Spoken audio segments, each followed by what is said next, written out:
iyo, ako may intensyon. Yan ang tanong ko sa'yo ngayon. Alam mo kung bakit ba? Wala sigawan lang.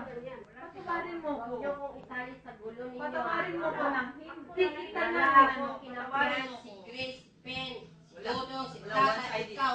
Wala akong alam kung anong nangyayari dito sa Kaya inyo. Nandito na gusto ako. mo makinig sasabihin mo sa Paliwanag paliwanag sa'yo. sa'yo. Sabi dito, wala Umalis ako wala ng- akong yan.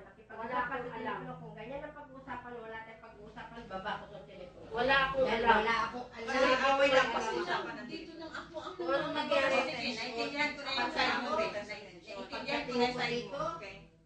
Parang walang nakakilala sa akin. Kaya siyempre masama loob ko. Wala akong alam kung anong nangyayari sa inyong lahat. Bakit? Damay niyo ako lahat. Wala Bakit? naman Ako may alam ba ako? Ikaw ang tumawag sa akin kung anong nangyari, tapos sabihin mo ako may alam? Sinabi ko dahil, anong alam? Alam mo kung ano doon. Bakit mo sabihin mo may alam ako? Sinabi sa akin na ngayon, sinabi ko sa iyo. Ngayon, kaya lang, sinabi ko, kaya lang, sinasabi niyo ako sa gulo. Sinabi niyo ako sa gulo. Pagkatapos nito, Ako ang sinabi mo sa gulo. Gulo nila. Gulo ni Tata Rilipin. ayoko marinig yung Sinagaman sinasabi. mo. Huwag na natin pag-usapan yung gulo na yan. Dala-dala mo yan. Ayoko ng pass.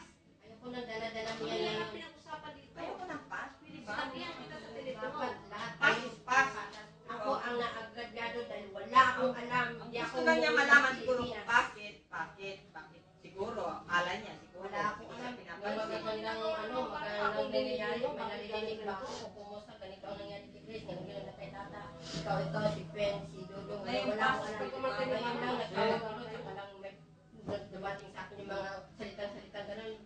Wala akong alam. Bayaran na ang umpisa. Kaya ngayon, bayaran. Nag-pass kayo. Ngayon ako magsasalita. Don't recall the pass. Baka na yung pass. Dahil ako, unwanted ako. Hindi ako part of the family. Pero wala akong kilala sa mga pamilya ko. Wala akong nakakaalam. Wala nagsabi siyang unwanted ka at lahat ng Since pagsalubong naman- namin na ginawa namin sa inyo pare-parehas kayo. Hindi ko naramdaman yan. Kaya, Hindi ko naramdaman yun. May iniisip kasi kayo. Pero Wala akong hindi inisip namin na kasi gano'n. Yun ang feeling. Nakikinig ka muna sa paliwanag ng tata. Nung una, nung paparating si Ate Bibian, bago pa lang kayo magsidatingan, sinabihan ko na si Ate Bibian, Ate, siguraduhin mo hindi magkagulo si Ate Josephine sa Ate Bibian. Kung sakaling dumating si Ate Bibian, salubungin mo. Yun ang nasa mentality nila na sinabi Wala ko. naman akong Wala na. Alam ko yan. Hindi mo na